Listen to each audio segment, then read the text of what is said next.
Hey, good morning again.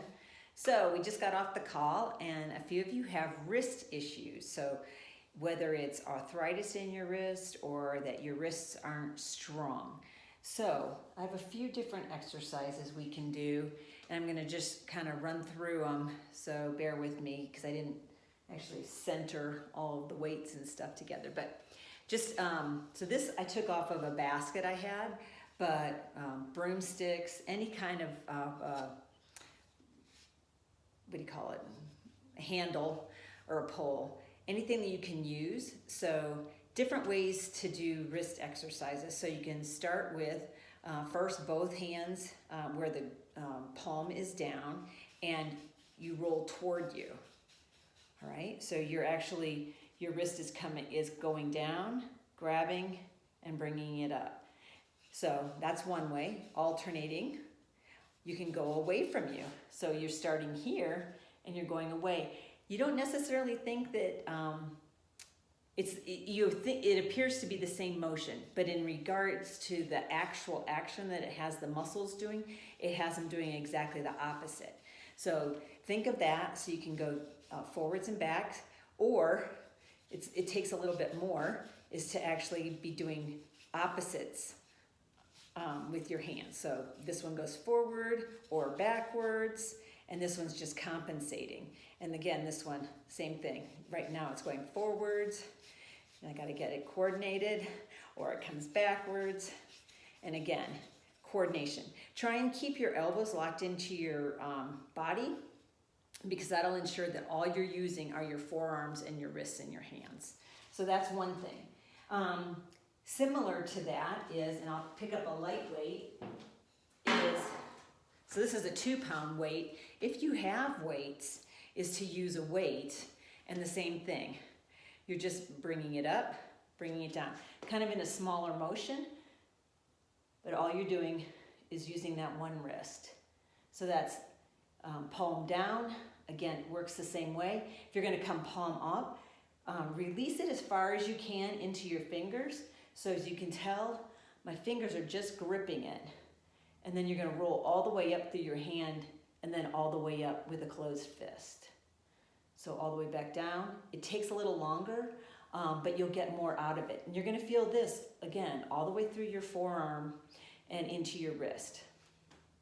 Now I know a couple of you have arthritis in your wrists, but still consider that when you're gripping something and you're holding your wrist straight with your arm, that is helping with your grip strength.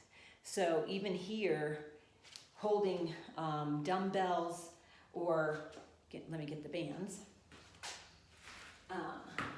or if you have bands, just doing something to where you're gripping and maintaining your wrist in a straight line with the rest of your arm, that kind of pull is actually strengthening your forearm and your wrist. So consider that. I am gonna slide this around a little. Now, I'm just using this, I thought you could see it, you can't, the edge of my treadmill to show you some of these others. So, I'll start with an easy one. So here's the yellow band, I've checked it. No, oh, this actually does have a tear. So let me switch bands. All right, no tears in this. I'm gonna put it here. Now, again, like I said, if you hold your wrist straight with your arm, any kind of pulling motion, not only does it work your shoulder, but it's gonna work your forearm and your wrist. So pulling straight in where your palm is coming right at your body. So that's one way. Like a hammer curl, so you have it to where maybe your thumb is up. That's not maybe, but your thumb is up and you're pulling toward it. Again, keeping your wrist stable, not letting it go one way or the other, but holding it straight in line with the rest of your arm and pulling down. If you turn it around, again, this one's a little bit harder. It's actually part of your tricep. And now as you pull toward, remember, the idea is still to hold your wrist in alignment with the rest of your arm. So you're pulling and you're getting it in your shoulder, your tricep, and the other parts of your arm, but you're definitely always getting it in your wrist. So any kind of exercise where you're gripping something. You could be walking with weights, and let's say you're just walking. As long as you're holding them, that grip strength strengthens your wrist. So anything you can hold and grip. Again, if you have, those old stress balls, use one of those and sit there and grip, and that will help strengthen your wrist. Some of you don't want to hear this, and I'm gonna switch the camera again. Slide it down. So you don't want to do these, but they are good, is think about fingertip push-ups, even just for a couple. Maybe your reps are 2 or 3, So you're just coming down.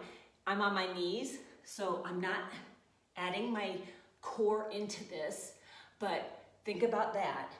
Other thing, remember, this too strengthens your wrist, but doesn't put that added strain of having it bent, when you're doing the push-up. So remember, knuckle push-ups, again, strengthen your wrist. Do it so that you have full range of motion as you come through.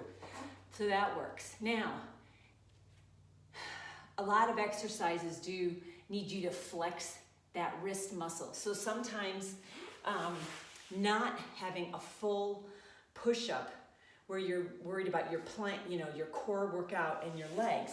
So it'll be easier if you come here and just do a crab walk, okay? So if you do the crab walk, you'll feel it in your wrists, but the more you use them, the better the strength will become. I've got to do a little bit more research on how it affects arthritis. I think arthritis, as long as you keep moving, it becomes better, not that it's not painful. So figure out which of these exercises works best for you, and then use that as something to strengthen those muscles first, and then work into the ones where your hands are actually flexed. Push-ups, the crab walks, the things that, or the planks. If you can't, if you just know you can't get to the point where you can stretch your hand out and flex your wrist, then definitely on your knuckles. But that is another stretch. So try, as you do these exercises, you may find that your forearms get tight. So remember, straight forearm, flex your wrist down, a little bit of pressure from your opposite hand helps stretch these muscles back out. Again, taking your palm, pushing your fingers back, again, stretches out your forearm. This all works your wrist as well, okay? Same with the opposite arm. Definitely do both because you don't want to be lopsided. Let me see if I can think of any other things that I wrote down. Nope, that's about it. Those are the ones that I came across. I did a little bit of quick look in my books to see if I could come up with any other exercises for you right off the top. But those will be the ones that'll start to strengthen your forearms and your wrists the most. But the more you use it, and I know it can be painful with arthritis, is that just use them as much as you can. Do a few with your flat hands, and then definitely go to your wrists locked out and do as many as you possibly can. Again, regression, go down to your knees. Progression, go up to your feet, depending on if you're doing planks and push-ups. Otherwise, standing, you can use those bands like I just showed you, and or a pull to a broom. I mean, literally a broom, a rake. Pick any handled garden tool that you have, and you can use that. It's not weighted, but it definitely gets you moving. Same thing if you feel like you need to add weight. We used to do this, and I can't think of, it was like a kid's toy. In the middle of the pipe or the pole, we'd have a string, and there would be a weight on it. And you do that to roll the string up and then take the string back down. Roll it up, take it down. It's not necessary to get super fancy with it, just as long as you're actually doing the work. I hope these exercises help, and I am moving on to tape the next workout. Talk to you guys soon.